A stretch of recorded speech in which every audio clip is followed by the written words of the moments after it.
In this video, we are going to take a look at the profiler, and to really kind of help drive home the purpose and the various functions of the profiler, we have opened up a brand new project and a brand new scene, which actually ties into another Unity training video set that we're working on. Yes, this set is actually a series that we did that actually got broken up into several different sets of videos. This particular set of videos is designed to teach you how to go about building a character controller and a camera rig for doing third-person style games, similar to a Tomb Raider type game. That's right, and this is something that actually will be used in some form or fashion in the upcoming MMO class that we'll be holding and making available to 3D Buzz member sponsor subscribers. And that will be coming up. Very limited seating class where we'll be making those seats available to our member sponsors if you'd like to learn how to create your own MMO. Now, when we fire this up, I'll just go ahead and hit play real quick. Actually, this has a very MMO-style camera, where as I right-click and drag around, we move around the character, and we can see the character from all sides while we move. Now, all of that aside, the reason we're here is to talk about the profiler window. So with a little bit of advertising kind of nudged in there, just because we can, let's go under Window and open up the profiler. Now, the purpose of the profiler is to help you see what aspects of your scene are using the most resources. And it breaks everything down very comprehensively into various graphs that you can read, and it separates it into CPU usage, the amount of rendering being done in terms of draw calls, triangles, and vertices, how much memory is being used, what sort of audio processing you're having to go through. So it's very thorough. Right. And the reason we decided to use this project is because some of the features that you can do with Profiler is actually profile out the functions or methods that you're using inside of your scripts. And because the demo level that we've made with the fundamentals right, with our set, intro level, little snowy level you've been looking at. Right, it doesn't actually have any scripts. So what we decided to do is jump over to this project, which has several scripts and a little bit more intensive action going on with a character.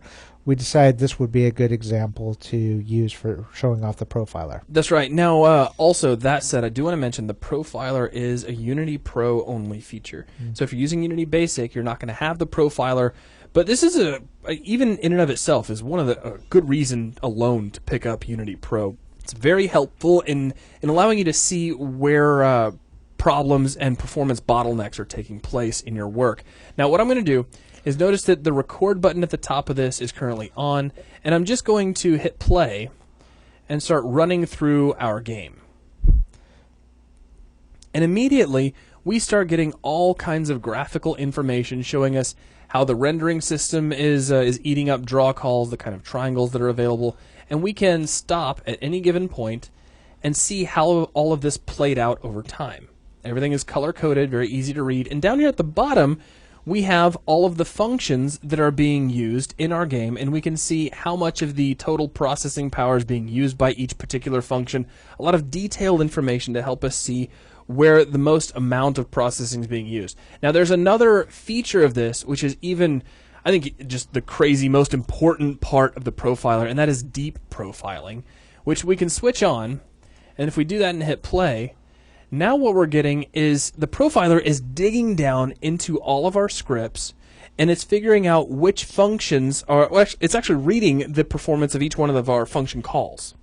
And so using this, we can see if there are any particular functions that are using up a lot of processing power. Right. And it's really, really good, especially when you're scripting. And as you look at the bottom half of our screen, where we've organized the one method, which is called TP Animator Update, is actually using up, well, 2.38 milliseconds of our time. Yeah, exactly. So it's 2 to 3 times above everything else in it, even the camera renderer.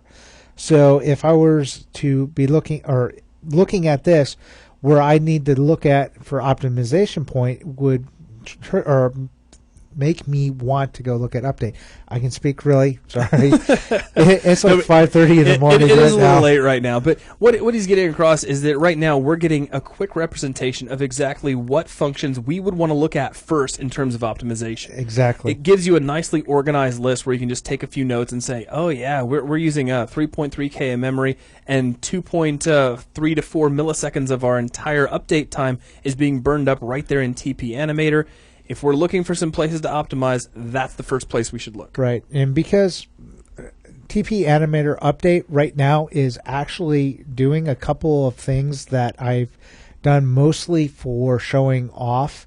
If you look in the upper left-hand corner, you can see that it's updating a character state. Mm-hmm. And that's up here in the upper left-hand corner of the actual view. Right, so it's updating that. And as I move, you'll see that update to, say, a running state, to a strafing left, strafing right, into a jumping state. Anything that she can do is getting updated here inside this view. Right, and if you look in the lower left-hand screen of Unity, and left, lower left. left. Thank you. Yep. Thank you. My other left. Yeah. We're actually seeing that feeding back in the middle. That's actually part of the console. Right, and we'll go more into that in the next video. But see, the thing is right now that update function, the one that's eating up all the time, the reason it is because it's sending commands out to the console and sending commands out to the screen, which is eating up a little bit more time. So I know that TP Animator Update is heavy on resources, and I know why. That's right. So, but if I didn't know why, then that would be the very first key area that I would start looking for optimization. Exactly. Now, I do want to point out that each one of these different aspects of the profiler, we can open and close these, and this would be really useful if we took what we've already got from our CPU usage. As we start to close out each one of these sections, our graph can take up a little more space, so we can see all the different color coding separated quite a bit further, and we can stretch that even further to really see how all of that's stretching out. See, like a nice separation in each one of those different layers. We can add these various profilers back in, so if we want to just take a look at rendering and we don't care about CPU usage, we have a lot of customizability over exactly what it is we're looking at. So again, a very powerful feature of Unity Pro to help you diagnose exactly where performance problems are existing in your scenes and in your levels. And that is going to wrap things up for this video. Thanks a lot.